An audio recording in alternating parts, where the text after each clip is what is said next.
दिनै सा क'क्राझार दख'रा दुलाय बर' फरायसा आफाद आरो लोगोसे कारिगाव इउनिट एबसुनि बावहाय दिनै गेवलां मेल जानानै थांबाय। बिथांमोननि बोसोरसालिया जथुम्मायाव दिनै बिथांमोनहा जिहेतु बेवहाय गोदानै मोनसे दख'रा आफाद दाफुंनानै लादों आरो बिथांमोनखौ आं गिबियावनो दुलाय बर' फरायसा आफादनि जानानै गासै जोंनि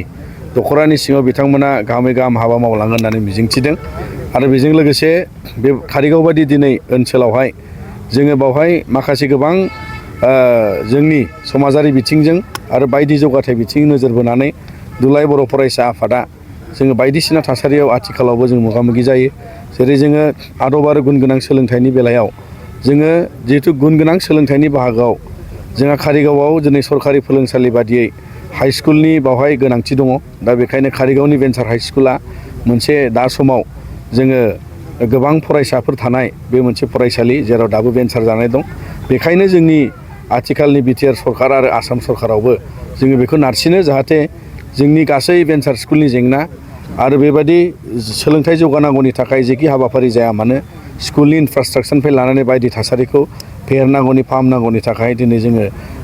कारिगाव ओनसोला मोनसे बिदिन्थि आरो बेनिफ्राय जोङो बिथांमोनखौ खावलायहरो। आरो बेजों लोगोसे जोङो जोंनि बे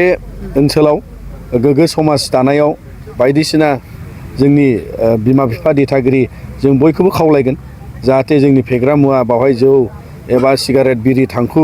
आरो लोगोसे ड्राग्स आथिखाल समावहाय जोंनि लाइमोनफोरखौ नाख्रेबनो नाजायो। दा बेनिफ्राय उदां खालामनानै दोननांगौनि थाखाय जों बयबो सांग्रां जानांगोन आरो जोंनि दख'रा एबसुआबो गोबां खेब जोङो बिनि सायाव बावहाय जुजिनाय माखासे थासारि ओंखारो। आरो बेजों लोगोसे जोंहा ओनसोल नायैनो बिथिं जिहेतु गोबां जायगाया दाबो फरेस्ट एरियायाव दङ आरो बेखाय जोंनि बे फरेस्ट राइट्सनि आन्दाराव हा हुनि मोन्थायखौ लानानै दाबो गोबाङानो हा मोनजोबाखै आरो बिनि सायाव जोंनि गासै बेवहाय सरकारखौ नारसिननाय थासारियाव जोङो मिजिंथियो जाहाथे दानि बिटिआर सरकारा बेफोर हाबाफारिखौ फारि फारि थाबैनो मावनानै फोजोबनानै होगोन। आरो जोङो जोंनि बे कारिगाव हालामा जिहेतु नेसनेल हाइवेजों बा जोंनि क'क्राझार नोगोराव हाबनाय जे जोहोलाव दैमालु लामा आरो बेजों लोगोसे बावहाय बायदिसिना बेफार थासारि बेफार फालांगि सोरजियो। जेरैहाय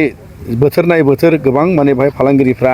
फालांगि खालामो आरो बिनि थाखाय बे हाथाय बाजारखौ जौगानाय रांखान्थि अबस्थाखौ थिग खालामनांगौनि थाखाय जोंनि बे ओनसोलनि सुबुंफोर आरो लोगोसे सरकाराबो बेयाव नोजोर बोनांगौ जाहाथे बेवहाय माखासे ओनसोलखौ माखासे जायगाखौ बेबादि माखासे सुबिदा खालामनानै होनांगौ। जोङो बेखौ टुरिजमनि नोजोरजों नायनानै जाहाथे जोंनि बे कारिगाव हाबनाय लामायाव जेरैबायदि गेट गिदिर बानायबाय बेबायदिनो साखाथियावबो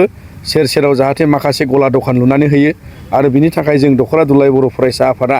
लोगो नांनानै जाहाथे बेफोरबायदि माखासे समाजनि मोजांनि थाखाय बेबस्थाफोरखौ खालामनायाव जों राहा लागोन होननानै मिजिंथिदों। आरो बेवहायनो दुलाय बर' फरायसा आफादनिफ्राय जों बयबो दिनैहाय जोंनि बे कारिगाव ओनसोला माखासे जोंनि गोजौ थाखोनि सोलोंथाइ लानांगौनि थाखाय दिनै बिथिं आरो बिसमुरि हालामनिफ्राय लानानै बे ओनसोलावबो जोङो मोनसे कलेजनि फसंथान जोङो गोनां दं होननानै सानो। आरो बिनिखायनो जोङो दिनैनि दानि बिटिआर सरकारखौ आरो आसाम सरकाराव दिनै जाहाथे बेवहाय मालाबा जोंनि गोनांथिखौ बुजिनानै बिथांमोना थाबैनो जोंनि बे मडेल कलेज बा माबा मोनसे जोंनि हालामाव बेहाय गायसननांगौ। मानोना जोंनि फरायसाफ्रा 20 किल'मिटार 30 किल'मिटार गोजानाव थांनानै दाबो कलेज फरायहैनो गोनां जायो आरो बिनि थाखायनो बे कारिगाव ओनसोलाव जाहाथे बेबादि गिदिर मोनसे सोलोंथाइनि फसंथान जाफुंसार जायो बिनि थाखाय जोंनि दख'रा एबसुखौ लोगो नांनानै जोंनि बयबो फरायसाफ्रा बिनि आंखालखौ मोनगोन होननानै मिजिंथियो। जोङो डिसेम्बरनि 7 अक्ट'खालि भारतनि नखर मन्त्रि बिथांखौ जोंनि बिटिआर मानगोनां चिफ बिथां प्रमद बर' आरो रायजो सभानि एमपि आरो लक सभानि एमपि जोंनि सानै एमपिजों लोगोसे जों दुलाय बर' फरायसा आफादनि आफादगिरि आरो जों बयबो बेखौ नखर मन्त्रि बिथांखौ लोगो हमनाय जादों। मानोना बिटिआर गोरोबथाजों सोमोन्दो लाखिनानै 125 डे कनस्टिटिउसननि एमेन्डमेन्ट जानो गोनां दं जेराव जोंनि बिटिआर गोरोबथाजों लोगोसे गुबुन गुबुन सिक्सडुल काउन्सिलनि बावहाय माखासे माने एमेन्डमेन्टनि बाथ्रा दङ आरो जोंनि काउन्सिलनि थाखायबो बावहाय जोंहा मेम्बार बारायनांगौनि थाखाय बे एमेन्डमेन्टआ गोनांथार 60 मेम्बार बावहाय जानांगौ एकट बायदि मोननायनि थाखाय आरो 280 जे फाइनेन्स कमिसननि बाथ्रा बे भारत संबिजितनि आर्टिकेल मथे बावहाय बिटिआरआव डाइरेक्ट फाइनेन्सनि बाथ्रा दङ आरो बेफोर गासैखौबो गोख्रैयै मावफुंनांगौनि थाखाय आरो साबजेक्ट बारायनायखौ थिसननांगौनि थाखाय बे एमेन्डमेन्टआ जोबोद गोनांथार आरो बेयो दा फेब्रुवारि दानाव फैसिगोन होननानै बिथाङा खोथा होबाय आरो बिनि थाखायनो जों बिथांनि बाथ्राखौ गनायदों आरो जोंनि दाबि मथे आरो जों बिथांमोनजों गोबां खेब सावरायबाय भारतनि नखर मन्थ्रिनि अनगायैबो बिथांमोननि जे नखर बिफाननि मानगोनां हम सेक्रेटारि बिथांमोनहाबो गोबां खेब सावरायनाय जाबाय आरो बेबादिनो जोंनि बिटिआर गोरोबथाखौ सोमोन्दो लाखिनानै जेखिनि आद्रा थानाय आरो गोबां सेन्ट्रेलनि फसंथानफोर दङ सेन्ट्रेल इउनिभारसिटि आरो बायदिसिना एनआईटि दङ आरो बेबादिनो गोबां फसंथान जायफोरखौहाय इनफ्रास्ट्राक्चार डेभेलपमेन्टआव खालामनांगौ बेखौ गायसननांगौनि थाखाय जोङो बिथांखौ खावलायदों आरो लोगोसे जोंनि एबसुनि 57थि बोसोरसालि जथुम्मा जे जानो गोनां दतमायाव बेवहाय बिथांखौ गाहाय आलासि महरै हांख्रायनाय जादों आरो बिथाङा गाव बाहागो लागोन होननानै जोंनो खोथा हरबाय दा बिनि थाखायनो जों बिथांखौ बरायो आरो बेजों लोगोसे जोंनि गासिबो जे आद्रा थानाय जे केस विड्रलनि बाथ्रा बेफोरखौबो जोङो बिथांनि सिगाङाव आरोबाव फिन रायखांनाय जादों आरो बिथाङा बिनि सायाव गावनि नखर बिफानाव सावरायनानै राहा लागासिनो दं होननानै जोंनो फोरमायदों आरो जों बेफोर गासिबो आद्रा थानाय खामानिखौ जाफुंसारगोन होननानै मिजिंथिदों मानोना जोंनि बिटिआर गोरोबथाया दिनै 5 बोसोराव आगान होगासिनो दङ आरो बेखौ लानानै जों बर' रायजो गासिबो दुलाराय बर' फरायसा आफाद आरो बयबो बेखौ नेगासिनो आरो दिनै जोङो बे जाफुंसारनायखौ मिजिंथिनानै जोङो दुलाराय बर' फरायसा आफादनिफ्राय भारत सरकार आसाम सरकारखौ जों गोख्रैयै नारसिनगासिनो दङ। सा क'क्राझार दख'रा दुलाराय बर' फरायसा आफादनि 48थि बोसोरसालि जथुम्मा बे खुंफुंजाबाय साननैनि हाबाफारिजों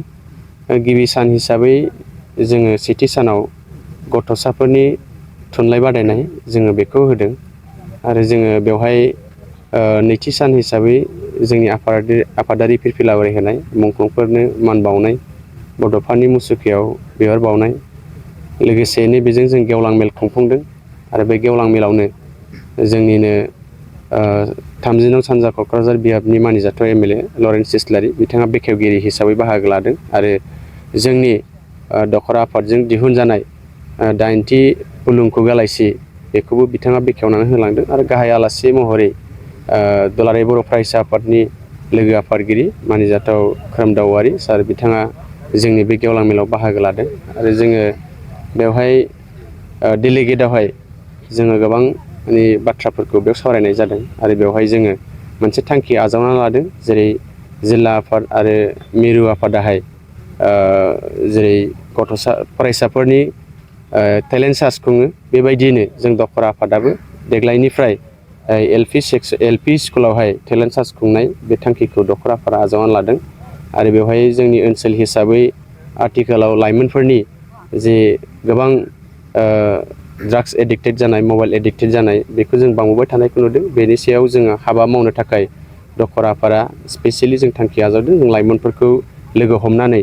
बैफोरनि सायाव जोङो सांग्रांथि होनाय बेखौबो जोङो दिनै सावरायनाय जादों आरो बेवहाय जोङो बांसिनै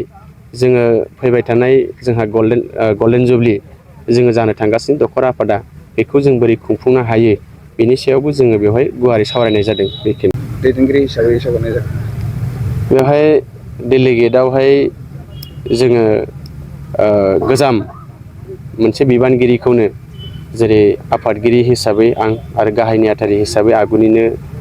बिथांनि जय ब्रह्म बिथांखौनो डेलिगेटआवहाय जे हाउसआ